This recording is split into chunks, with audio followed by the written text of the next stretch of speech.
Thanks for joining us. Why don't you give an introduction, and it'd be great. You have a super interesting background, so everybody knows that you founded Lettuce Grow and the farm stand. But why don't you take us back to when you graduated MIT and what you were studying at MIT, and really the long version of your background. Wow. Okay. Very long version. Um, cool. Well, thanks for having me here. It's actually the first time I was able to get dressed after I got to the event and let my kids help me pick my entire outfit. So that's pretty cool. Um, yeah, so my degree is in chemical engineering from MIT and economics. And probably right now I'm doing the exact opposite because I saw what's been done with agriculture and the use of chemicals, and I thought there's a better way, but I took a circuitous journey to get here. I started actually trading stocks when I was 14. I was super interested in that and traded my way through college and started trading like a small trading fund when I graduated. When I lost all my money, then I had to get a real job, and I had a job building software, and I quickly, this was like in the mid 90s, and I thought that in the future everything would be traded online, and I built my first company in the late 90s. It ended up being one of the first online supply chain companies. Cool. And so that formed you on kind of the confidence to going into the urban farming business, being in the supply chain.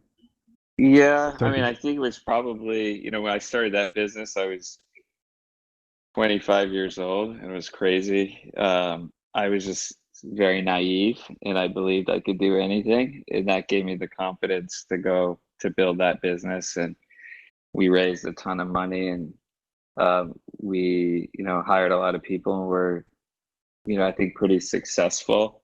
Um, and I think if I would have started later in life, I wouldn't have had that innocence, thinking I could do anything.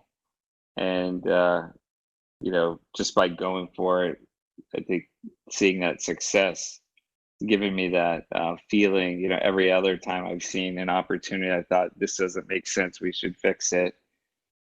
It's helped me just go for it. And food and agriculture is something I knew absolutely nothing about. It was really when I knew I was going to be a dad, I started looking at the ingredients in the food that we were eating. I wanted to have a healthy baby, and I saw these words I didn't recognize. I was like, what is this going to do to our baby? And I decided at that time I just wanted to opt out and just eat food as nature intended it, and realize that, God, it's crazy that it's a bunch of spinach costs, multiples of a 12 pack of Doritos. And Yeah. sort of set out, I just got very curious about that, and just wondered why is natural food so much more expensive than processed food? That led me to start a farm, thinking that it was possible to create organic produce very efficiently, sell that to the masses at lower prices than was currently in the grocery store. And I, with two other partners, started this farm in Austin, and we were doing about 20,000 heads of lettuce or other leafy greens a month. And we wanted to take the next step and get even bigger. And that's sort of when I realized that it wasn't farming so much and raising, like creating organic produce. That wasn't the challenge. It was really the sales, marketing, and distribution of the product, because we'd create this beautiful head of lettuce, but then we'd have to put it in a bag and gas it before that lettuce went on this long journey, going from truck to warehouse to truck to warehouse to store, with half of it going bad before anyone ever eats it. And that's kind of when I realized that, I thought fresh food as we know it would go extinct sometime if we didn't fix this, really the supply chain and the sort of the overall food system. And that's kind of where the idea for Farm Project and Let Us Grow came from.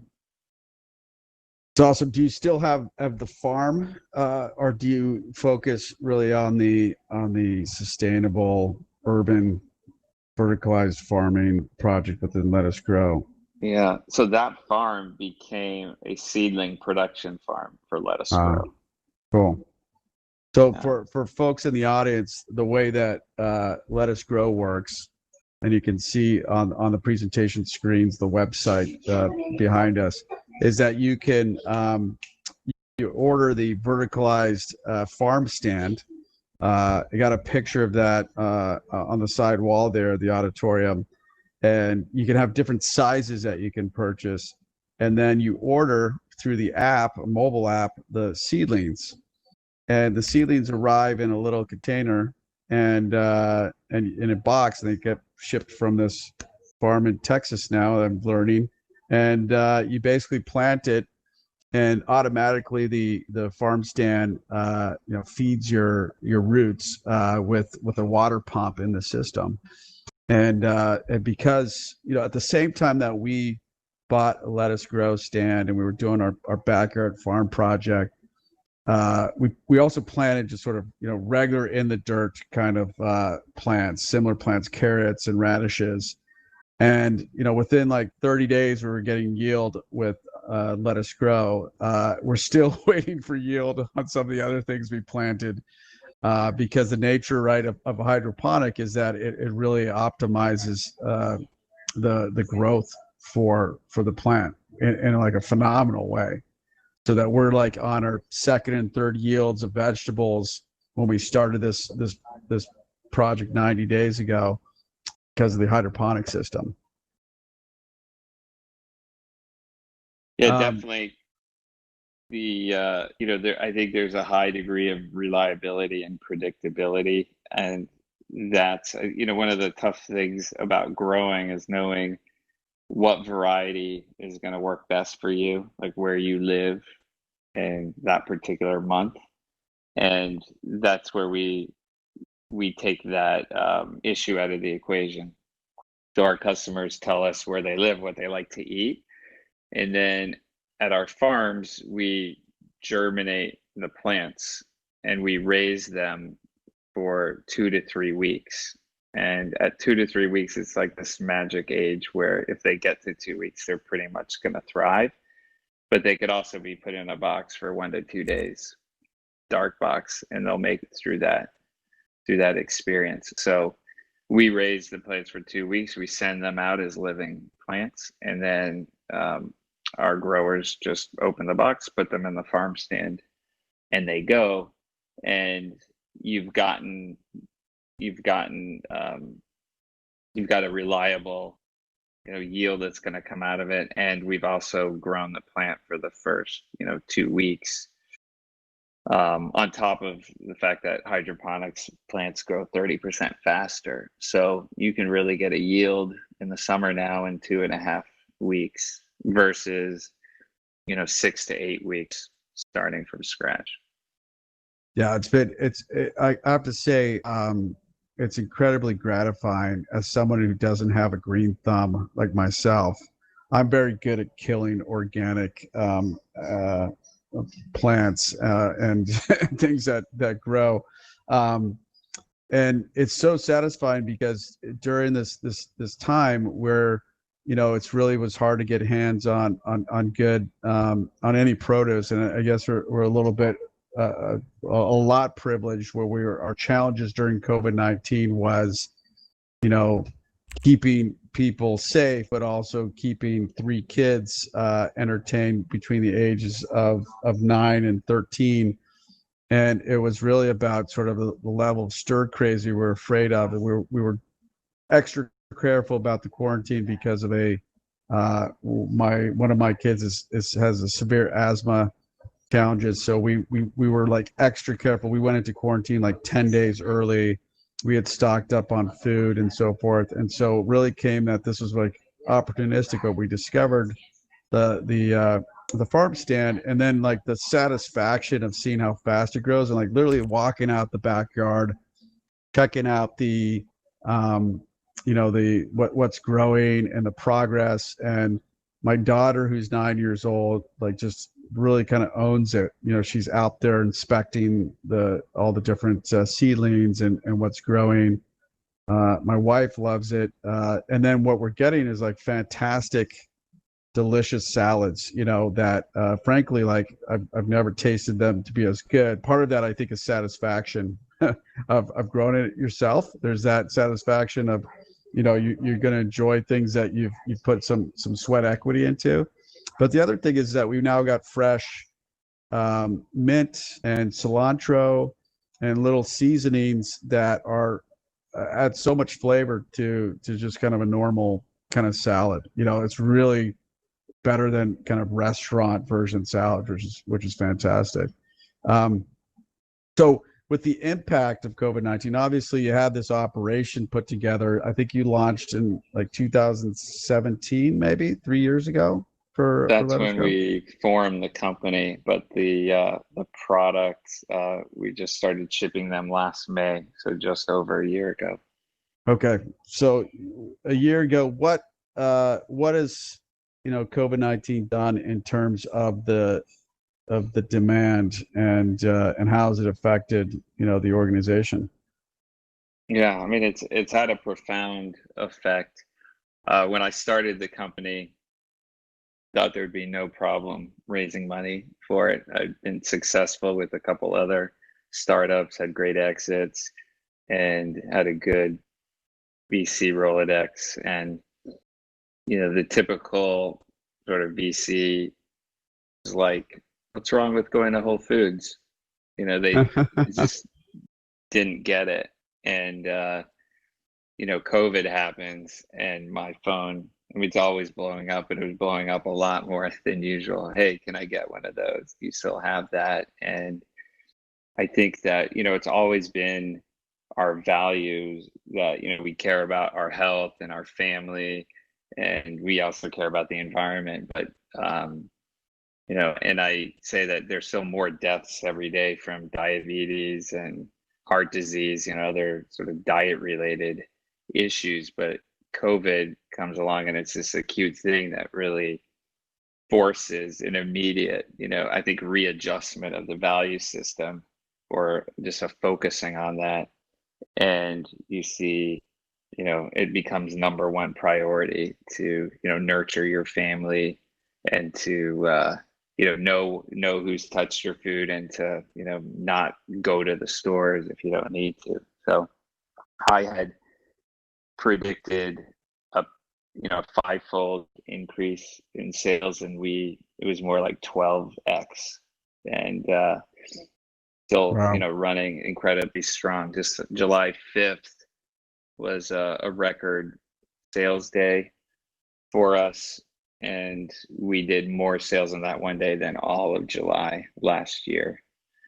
Wow. And I think we did 6 times more than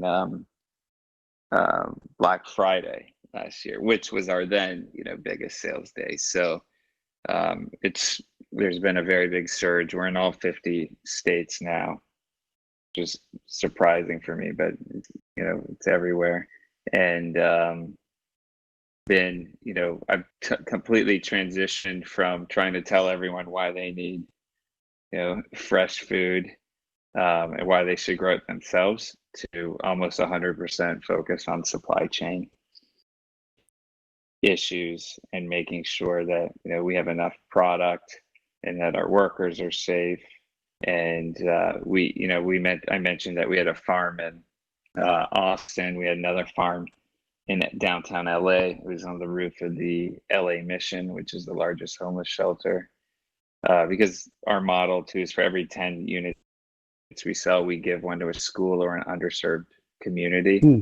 And we were helping, feed the residents of the LA Mission. But we had to shut that farm down just because it wasn't a safe place, for our workers, and transition all the demand to our Austin farm, and then build a new LA farm, and from the ground up, which we're now the Salvation Army. But yeah, so from raising the plants has been tough, and just really ramping up quickly. And then we manufacture everything in the US. So part of the farm stands made in Pennsylvania, the other part in Kansas. And so there were some issues there. And I'll tell you, just in the last week, it's really picked up out of our Kansas facility, that a lot of people, are out, and it creates, and there's social distancing on the production line. So it gets very challenging to hit the, volumes, that we need. So it's pretty much nonstop working on those items for me. Wow.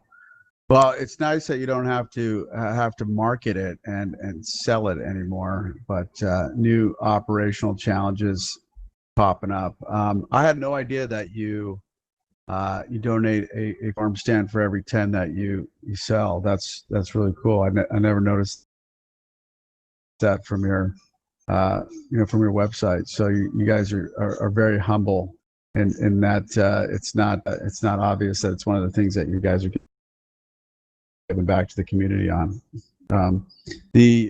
What I find is that I've had this mentality to a certain degree of I don't know, it's growing up. My mom grew up as the daughter of a plumber, and she was her dad was an immigrant, and so they really, any sort of waste was frowned upon. Right? Like, I remember growing up, and my grandmother would always burn the toast.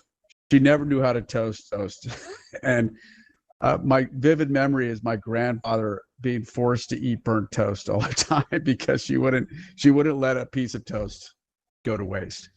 And when I think about kind of, now, especially with COVID-19, it's kind of accelerated the thinking about being self-sustainable, not necessarily being like fully off the grid, but really just planning better.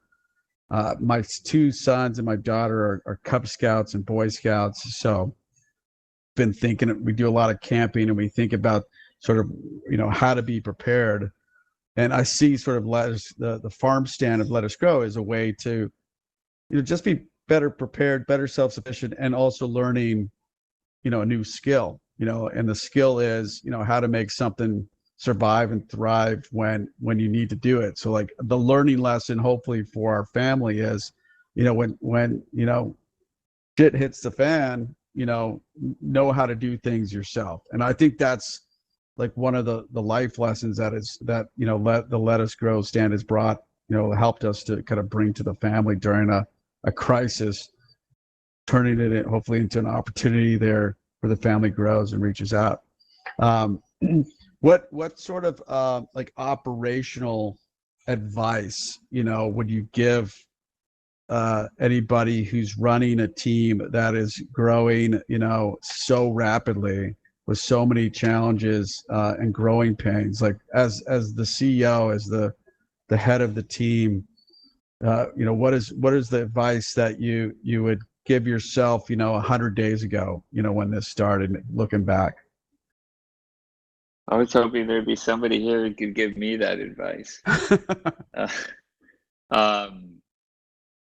I think it's, for me, I'll tell you, like, our business is all about sustainability. And I realize, in this whole climate, I think helped give me just personal clarity. But I realize it needs to be sustainable for myself as well, just as an individual. I can't, keep, I was working, 4:35 a.m. to 9 p.m. daily and trying to deal with everything. And I think it's really key to have a long-term vision, and not just to get to a certain destination or a certain volume right now. And for me, it was really making the business sustainable and making it enjoyable, and really building a team that can help grow the company. And so it's not necessarily tackling every single issue individually, but investing the time, which seems really difficult, during the day, but to invest in the long term and think about, who's the new people to come into the company to help, give you the leverage and the bandwidth to get it there. And that's probably my biggest takeaway, because I think this growth for us is going to continue. I think we'll be probably fivefold by next spring, and definitely need to have that infrastructure there to support it. In terms of scaling, is there the balance? It seems in Virbela, ourselves, we've been in this high growth phase, as you can imagine, as well. And really, there's a balance of hiring people, but people who can solve problems is sort of the way that I look at it. Is, can you bring people in who are not going to get stuck sort of on a process or structure that probably doesn't work anymore when you're growing 500% or 600%? How have you been kind of looking at the hiring challenge, that you need to bring people in, but people that are additive to the scaling, versus ones that are not necessarily contributing enough, or need a lot of training, or these kind of unique challenges to really high growth businesses? Yeah, I'm figuring that out right now. I used most of the other businesses I started were software, and back then I would look at resumes, and if somebody was at a bank for doing software development for 18 months or longer, I would not hire them, because we were doing very innovative things, and I needed people to stick their neck out and to suggest new ideas. And it was really about taking risk for a big innovative leap.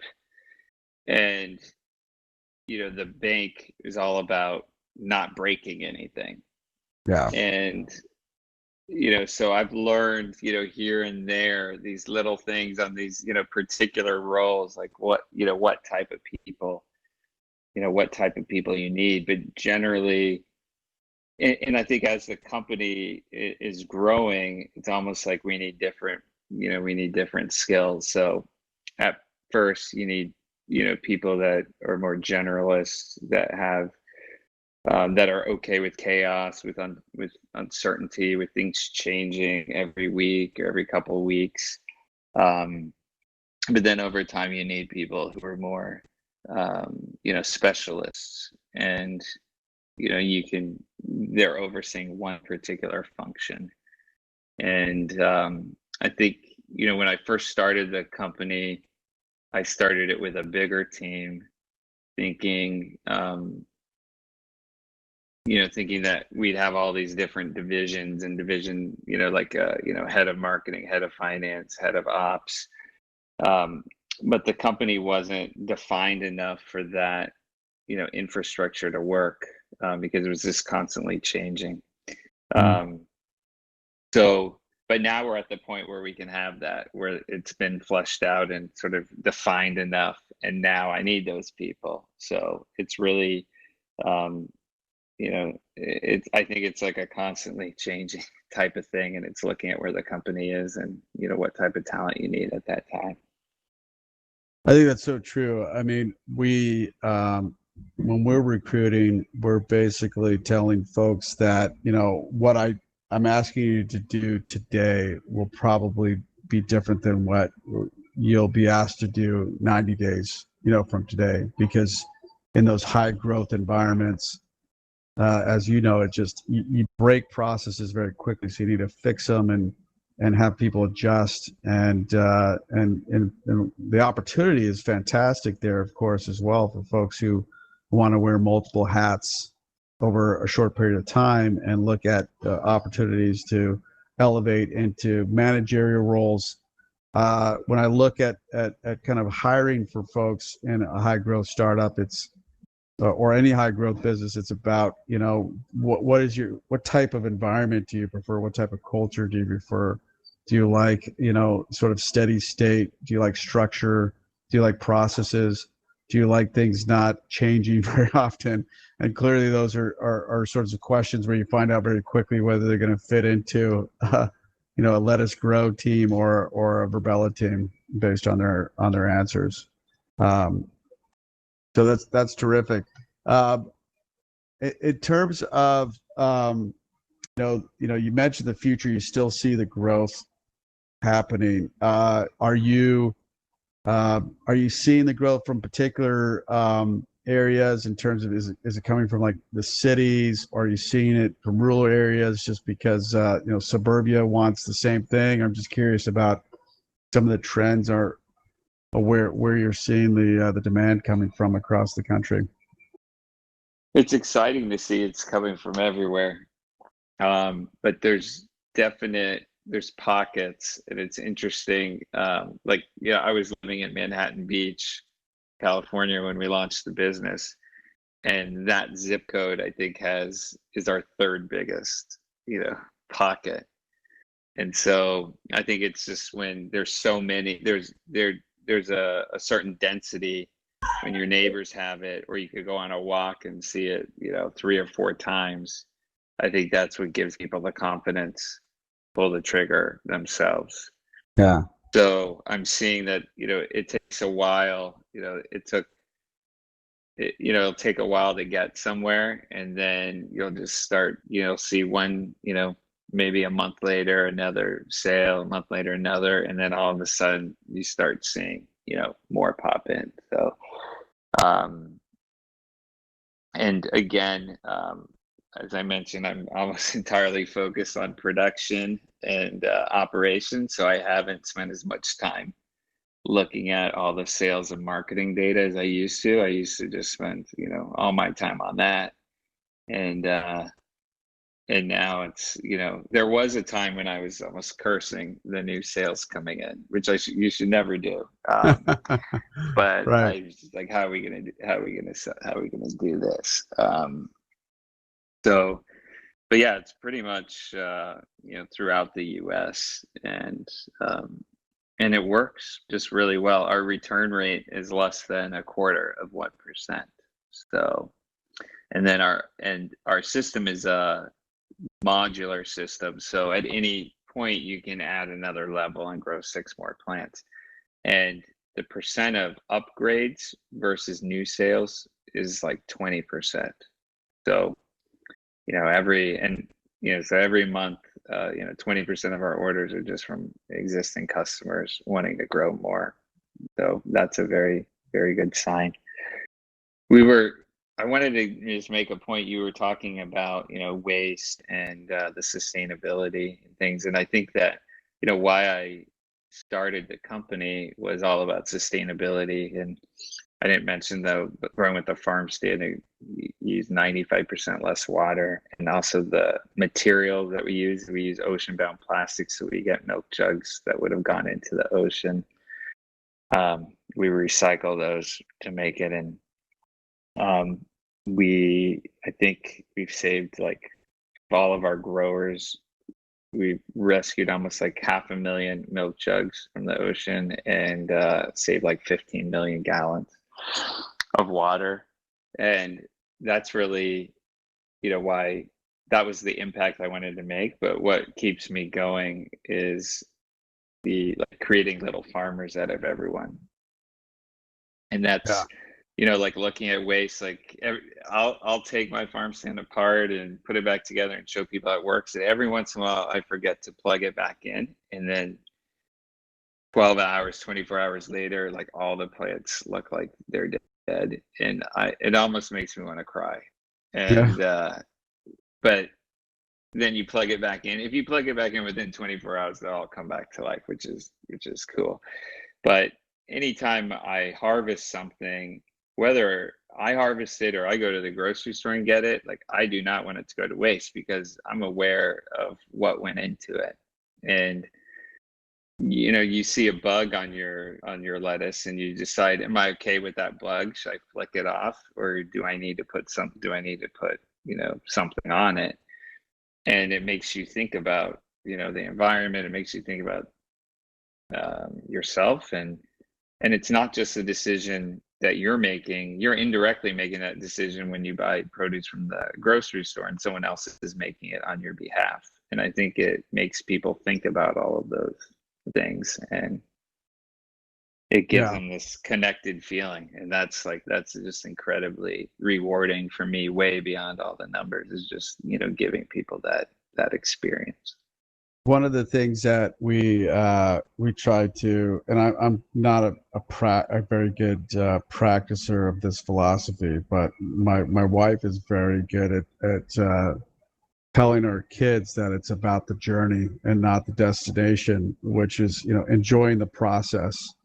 And growing is definitely about enjoying the process and slowing down. Even though one of my favorite features is the 30% faster growth in your systems, but it is about being kind of mindful and aware of the process, and then the results are much more satisfying because you're cultivating, you're learning agriculture. I'm learning more about different lettuce varietals than I've ever known in my entire life. It was either a couple different versions of lettuce and kale that I knew from the restaurant, but it's exciting to be able to kind of pick and choose and see the different flavors coming together.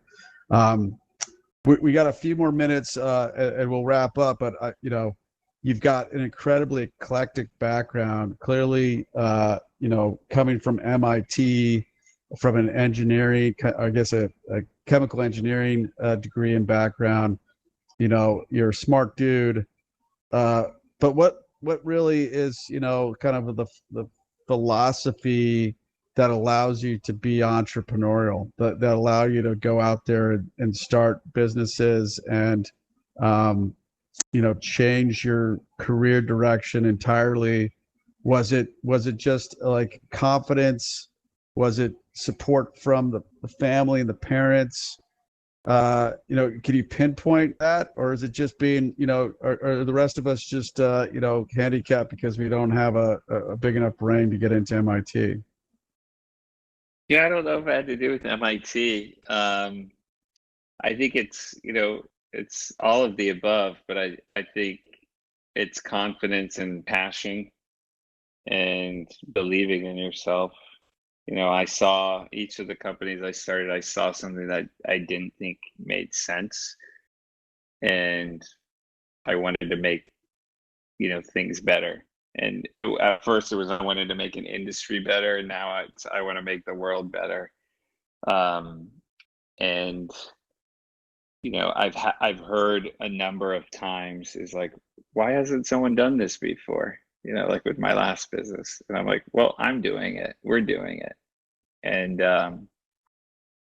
And so I think it's just, it's for me, I knew nothing about growing before I started this business. So that was a lot to overcome, and I went to meetings with chefs and farmers and, other people, and I just felt like a con man or something, not knowing what I was talking about. And it's like, you have to get through that awkward time where, you have that passion, but you still need to learn enough. And, but I think it's, determination, and a lot of times it's seeing something as an outsider and not as an insider, because, the insiders tend to just sort of accept the industry norms, but outsiders question more. And I guess that, coupled with confidence and passion, allowed me to go for it. So.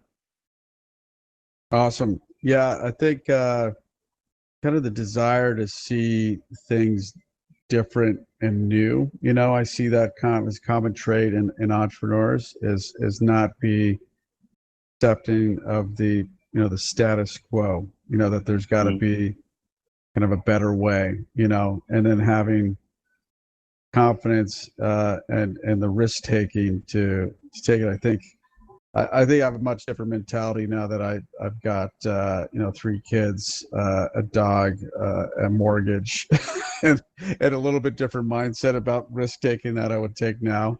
But I think if I had the kind of looking back in the last 20 years for myself, and I would have probably taken more risks at the time before you start feeling sort of financially, tied in. So That's a good point. Yeah, I remember. So the first company I started, and it probably that MIT degree did play in because I thought, hey, if this failed, I'm not going to be homeless. yeah, Then I can fall back on my degree and get a job. And so that probably gave me the security, take risk at a young age. And then I was lucky, that it paid off. And that's allowed me to take bigger and bigger risks because I had some security, to do that. cool. Well, on that note, been a great discussion with you, Jacob. I'll open it up to the audience. If you have a question, feel free to type the question, or take your click on the mic and unmute yourself, and you can ask your question directly. Questions from the audience, if you got any. Do the seeds have to come from your farm, or can they be grown in a different, in a different setting and then incorporated into the system? Sure, yeah. So when our seedlings will work in our units, and they'll also work in raised beds or in other hydroponic systems. And then you're also welcome to start your own seedlings as well. And so you would get a grow medium, you'd have to get the seeds, you'd have to germinate the seeds. And that's a great experience for kids, especially in schools. And you'll see that it could sometimes be only 50% of the seeds germinate. So it's not as reliable or predictable, but you can definitely do the whole experience on your own. Thanks for the question, Chad. Any other questions for the audience?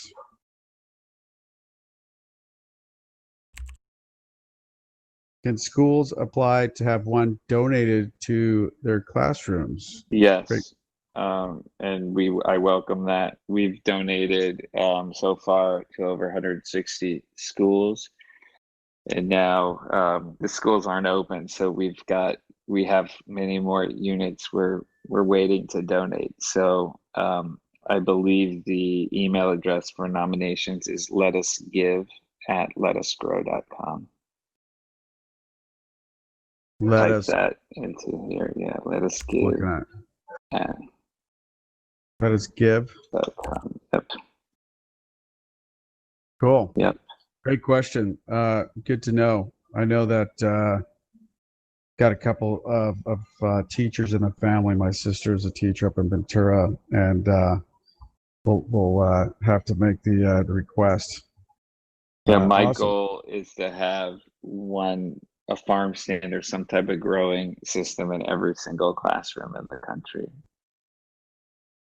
Be awesome. Just like most classrooms used to have hamsters in each classroom that did nothing. That's awesome. Any other questions? Where do you see yourself in 10 years, from Irene? Well, is that me personally, or is that the company? You're gonna have a lot more gray let's hair. Go with right here. You personally first, and then the company. I have no idea. So I hope to be living more of a Zen-like life, and be checking in on the office, but not there like all the time, as much time as I am now. But I do envision, I envision just a complete change to our food system, and I think Let Us Grow is a big part of that. And I see that in the future, you'll go to Target or to the grocery store and pick up a 6-pack or 12-pack of seedlings, and you'll bring that home, and and you'll grow a lot of your own produce. That's great. Do you have some distribution deals that are in the works, maybe to be able to go to a store and wants to be able to do that, or is that kind of down the far out? Not on the seedling side right now. We're on Amazon and Best Buy, and then one of the big like home improvement companies might be carrying the product soon. So, but right now all the seedlings are online from our site, and we send it from one of our farms directly. Cool. By the way, speaking of a Zen lifestyle, in 4 weeks and 2 more of these startup grinds, we're going to have the CEO of the Tapping Solution, which is an app that is designed to release anxiety through a certain technique. So everybody could come back for that startup grind conversation for reducing stress and during COVID-19 and during high growth scale outs like you're doing at Let Us Grow. Question from Atlas, startup grind chapter director from West LA. Why is processed food so much cheaper than produce? Thanks for sharing your story. Love what you're doing. And his mic wasn't working, so thanks. Thanks, Atlas. Why is processed food so much cheaper than produce? Yeah. Well, a couple answers. One is it's not, because you're paid for it later on. But yeah, you're actually purchasing it at the store. It's a lot cheaper. There's, you get the benefits. There's a lot of subsidies. Industrialized farming or industrialized processing, where you're using inexpensive, cheap ingredients. You're manufacturing maybe in the middle of nowhere, where real estate's cheap, and you're using a food distribution system that favors shelf-stabilized food, so there's no waste involved. I think the subsidies are huge, a huge part of it. And the public has just grown to expect really inexpensive food, but we are definitely paying the price for it. And I've been wanting to do a study, on like the 99-cent burger or whatever it is. You could purchase that and you might save $2, right, in each meal, but 10 years from now, you're gonna get, some type of chronic, diet related disease. And you look at that cost and you bring that forward, and you're gonna see that processed food is a lot more expensive. And it's just a lot of other people paying that price. You're paying it in medical bills, taxpayers are paying it, the health system's paying it. So the cost is there. It's looking at the whole picture, right? Yeah. And what really opened up our eyes is that literally on our honeymoon, my wife and I were in Italy. And, we were in these small Italian towns, and there wasn't a box or a can of food anywhere. And, they were still living farm to table. And that's what kind of opened our eyes up, 20 years ago, that, they'd go to the local farmer's market or the farm stand, they'd pick up their produce, they would make food fresh. They didn't have big refrigerators. They didn't have big pantries. They didn't need them.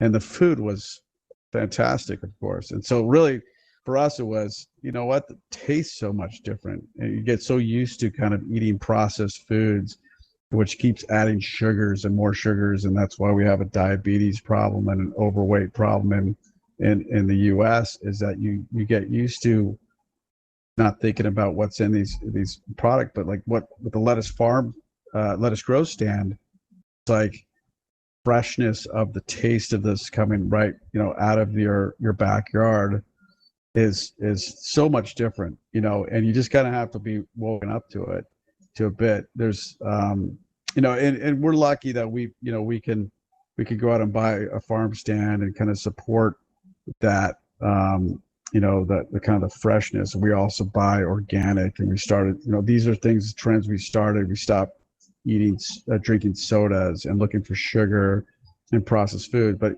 I think if you take sort of one item that you've been buying out of a can or a box for, your lifetime, and like for the month of August, you decide not to, eat that item for the whole month, then, you've built a habit, right, of not kind of going back to the bad habits of just kind of trusting what you shouldn't trust, which is processed food. I learned recently that even white sugar, processed sugar, is not even vegan. That it is run through a process, I think they called through some sort of animal bone process. Have you heard about this? I wasn't aware. Bone char.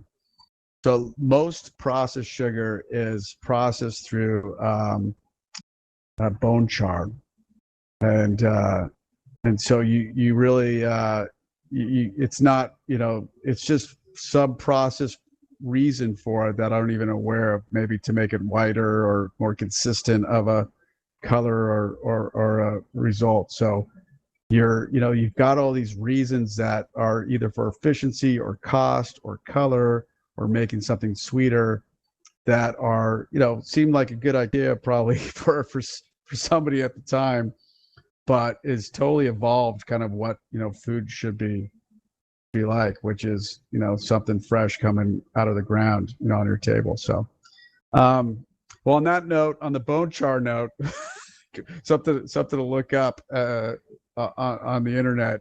Wanted to thank you, Jacob, for taking the time and joining us. Wanted to thank all the group here that has joined us from around the world from Startup Grind.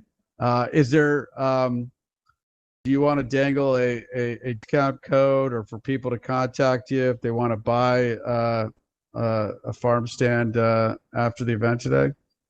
Yeah, actually, how about this? I'll give you all guys the friends and family code. It's good for the month of July. It's July Sun, and it's 20% off